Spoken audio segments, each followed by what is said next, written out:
Hi, I'm Asia from Bflex, and today I'm going to show you how to use our glow-in-the-dark heat transfer vinyl. Inside the package, you will find the glow-in-the-dark film and the datasheet with the washing and application instructions. The glow-in-the-dark heat transfer vinyl is a photoluminescent film that lights up in the dark. Using the glow-in-the-dark film is as simple as this. Place the film on the cutting plotter mat with the shiny side, which is the liner, facing down. Set your design in the software and remember to mirror your design. Insert the heat transfer vinyl in the plotter and proceed with the mirror cut of the graphic.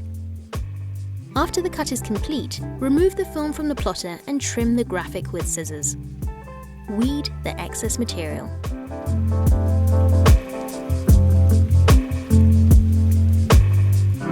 During the weeding phase, if some details rise, we can easily reposition them thanks to the adhesive liner.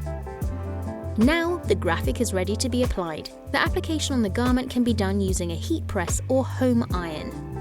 It is essential to carefully follow the time and temperature instructions suggested on the datasheet. To achieve an optimal result, make sure to work on a rigid surface like a table and to use a heat press mat. Place the garment on a heat press mat. Preheat the garment to remove moisture and wrinkles.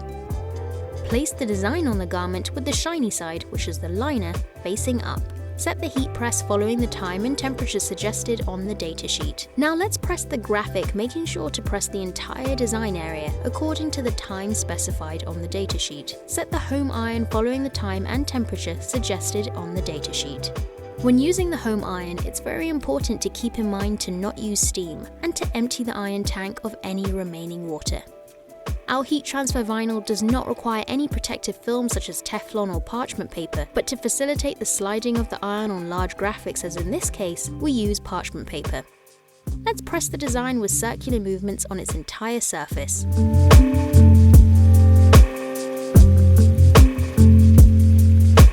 Peel off the liner semi-hot, so let's wait 6 to 7 seconds before peeling off the liner.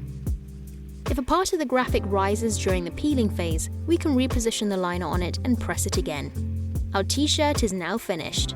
We recommend to wait 12 hours before first washing and to follow the washing instructions specified on the datasheet.